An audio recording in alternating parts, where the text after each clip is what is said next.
বাংলাদেশের বড় বড় বিশ্ববিদ্যালয়ের হলগুলোতেও কোরআনের তালিমের ব্যবস্থা করব।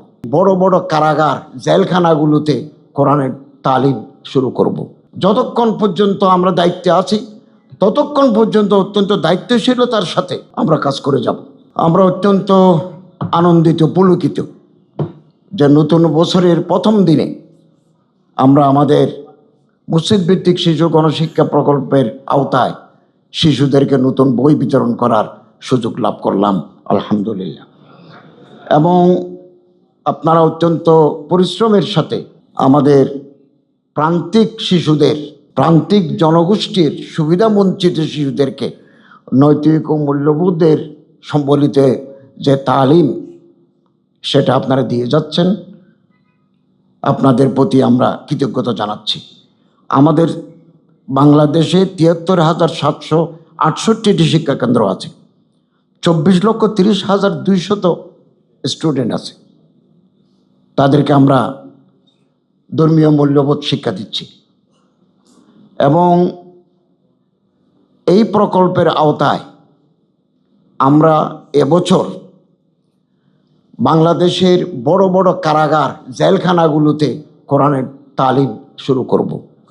অলরেডি কিছু চালু আছে, কেরানীগঞ্জে চালু আছে, চট্টগ্রামে চালু আছে।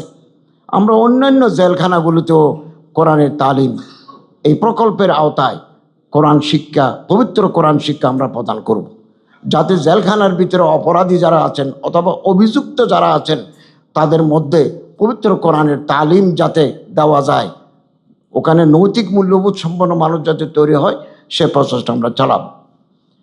এছাড়া আমরা এই প্রকল্পের আওতায় বাংলাদেশের বড় বড় বিশ্ববিদ্যালয়ের হলগুলোতেও কোরআনের তালিমের ব্যবস্থা করব। আপনারা ডেডিকেটেড, অনেস্ট, আপনাদের প্রতি আমরা কৃতজ্ঞতা জানাই।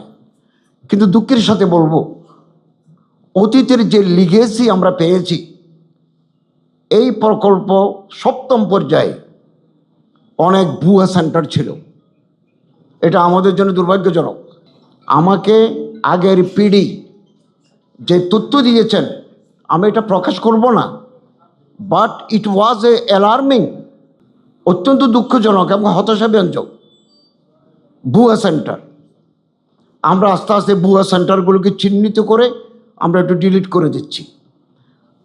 গত সপ্তাহে আমি একজন কেয়ারটেকারকে সাসপেন্ড করেছি, তার সার্টিফিকেট জাল। আমার এই ইসলামিক ফাউন্ডেশনের কর্মকর্তার সার্টিফিকেট জাল। This organ has become rotten. তারপরও নতুন পাতা যাতে গজায় আমরা গাছের গোড়ায় পানি দিতে চাচ্ছি।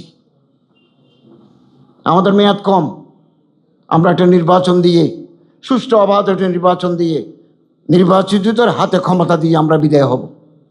যতক্ষণ পর্যন্ত আমরা দায়িত্বে আছি ততক্ষণ পর্যন্ত অত্যন্ত দায়িত্বশীলতার সাথে এবং আল্লাহর ভয় অন্তরে রেখে আমরা কাজ করে যাব। এবং আমরা নতুনভাবে কেয়ারটেকার নিচ্ছি, শিক্ষক নিচ্ছি, ওখানেও আমরা কোনো স্বজনপ্রীতি আমরা করব না।